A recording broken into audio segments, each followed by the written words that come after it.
Hi, my name is Randy Noble, and welcome to my program, The Cross in the Desert, Speaking Hope and Freedom to Iran. I'm holding in my hand one of the most tremendous life-changing books I've ever written.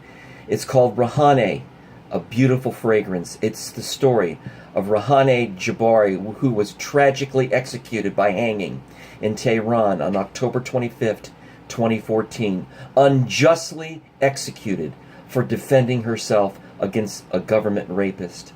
It is my pleasure and joy to make her story, to make her voice known all over the world through this book. You can purchase this book up on Amazon.com in both formats of Kindle and paperback. What I'd like to do right now is to take you into one of the most terrifying, life-changing times of Reyhaneh's life. And this is the scene in which Dr. Sorbandi tried to rape Reyhaneh. And this comes from my book right now, reading on page 89. I want to share with you a story that will absolutely change your life when you think about women in Iran and how they're oppressed and treated like second-class citizens. I want you to hear this incredible scene.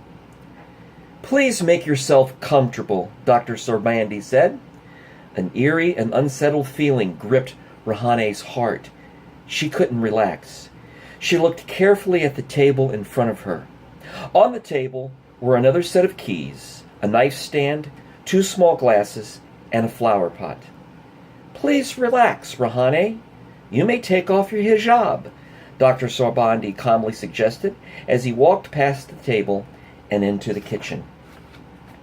Reyhaneh could feel beads of sweat rolled down her face from inside of her hijab. She was afraid to remove it. Instead, she nervously gazed around the room. In the corner was a television. Next to the television was a dirty old couch. Reyhaneh also noticed a prayer rug in the center of the room. Dr. Sorbandi returned with 2 glasses of fruit juice.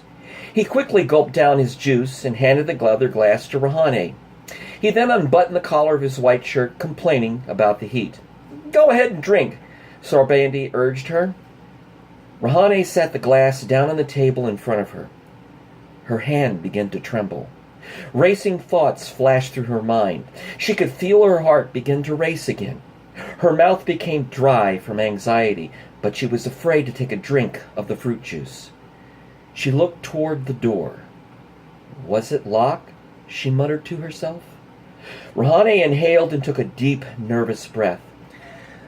"Dr. Sorbandi isn't a dangerous man," she rationalized to herself. "He will sit down in a minute, and we will begin our negotiations." While Dr. Sorbandi returned to the kitchen to dispose of his glass, Reyhaneh seized the opportunity to get up and inspect the mysterious room on the 5th floor. She walked over to the window, gazed down at the street below. "It's much too high up to jump from," she reasoned within herself. Walking toward the center of the living room, she glanced over toward the couch again and noticed that a bedsheet had been spread upon it. Fear gripped Reyhaneh's heart. She suddenly felt trapped with no place to run. Sweat began to roll down her face once again. A feeling of absolute helplessness raced through her mind, putting a death grip on her soul. Dr. Sorbandi slowly walked toward her, dangling a small rubber packet in front of her face. "Do you know what this is?" he asked with a sinister smile on his face. Reyhaneh was covered in sweat. Dr. Sorbandi's black eyes penetrated to the very core of her being. He inched closer to her. Suddenly, Reyhaneh bolted up from her chair, energized from a burst of courage. She lunged toward the door and struggled to open it. Her hands were slick from sweat. The doorknob seemed impossible to open. "Where are you going?" Dr. Sorbandi sarcastically asked. "You can only leave here when I want you to go." Reyhaneh turned around and fell backwards against the door. Dr. Sorbandi inched closer until she could feel his hot breath against her face. He looked bigger as he moved closer. Reyhaneh felt small and helpless. He began to pull at her collar. Reyhaneh immediately retaliated, scratching his face with her long fingernails. Dr. Sorbandi moved backwards, covering his face with his hands. Then, without warning, he clasped both of his arms around Reyhaneh's waist, gripping her tightly. "Are you able to escape from here? So you think?" He challenged Reyhaneh while gripping her tightly in his arms. Dr. Sorbandi pressed his face up against hers. "I will allow you to go when I want." Dr. Sorbandi tightened his grip upon Reyhaneh. "Let me go!" Reyhaneh pleaded, struggling to break free of his grip. "I will leave here and will not tell anyone about this. Just let me go." Dr. Sorbandi leaned toward Reyhaneh's face and tried to kiss her. At that moment, she managed to finally break free and punched him in the stomach. Quickly recovering from the punch, Dr. Sorbandi lifted up Reyhaneh in the air and then dropped her down on the floor. Reyhaneh struggled to scream, but only managed a whimper. Her voice was paralyzed by the shock of what was happening. Dr. Sorbandi was now kneeling beside Reyhaneh. He put both of his hands on her waist and began massaging her. Reyhaneh was petrified. "You are stuck now," Dr. Sorbandi chuckled with a triumphant tone in his voice. "I am going to take care of you." With one hand he grabbed Reyhaneh's waist, and with the other he pulled back her hair. "No one is here. No one can hear you," he chuckled. Tear gripped Reyhaneh's heart. Guilt paralyzed her soul.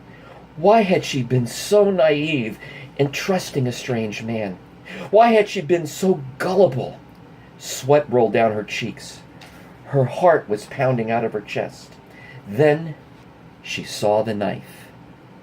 Her eyes fixated upon the shiny small knife that was lying on the table. Dr. Sorbandi followed the gaze of Reyhaneh's eye and noticed she was staring at the knife. Suddenly he stopped pulling on her hair and relaxed for a minute, gasping for breath.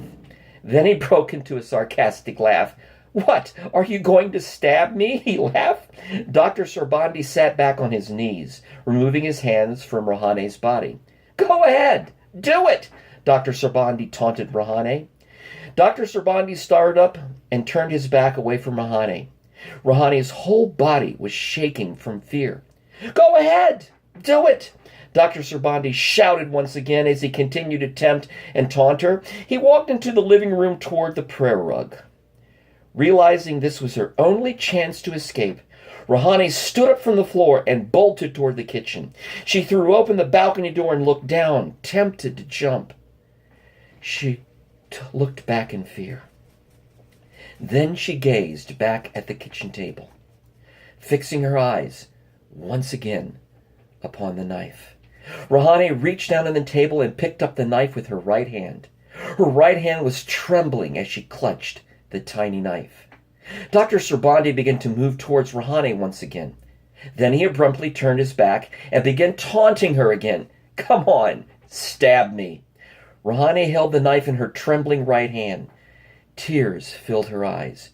"Why are you pretending?" Dr. Sorbandi sarcastically asked, spinning around and not facing her. "Go on, do it!"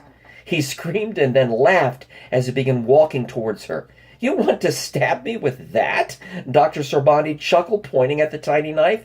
"Please, let me go," Reyhaneh nervously pleaded, pointing the knife at him. Dr. Sorbandi burst into laughter and then turned around to walk away. All of her life, Reyhaneh had never hurt or harmed anyone. She was compassionate, forgiving, and merciful. But right now, at this moment, it was as if another power had seized control of her mind and emotions. She felt as if she was dangling from the edge of a cliff. She felt suffocated and trapped, like she had been stuffed inside of a trunk, and now she was desperately trying to claw her way out of it. In desperation and fear, she lifted up the knife as Dr. Sorbandi began to walk away and plunged it deep inside of his back, near his left shoulder. And so concludes part of the rape scene in my book, Reyhaneh, A Beautiful Fragrance. And I really urge you to read this book and to be a voice of hope and freedom for all Iranian women that are oppressed in prison right now. Their stories have not been told. Please be Reyhaneh's voice. She wrote in prison letter number 1, perhaps someone in this world will hear my cries and feel my pain. I hope you've heard her cries and felt her praying. God bless you, and thank you for joining me tonight on my program, The Cross in the Desert. Have a great week.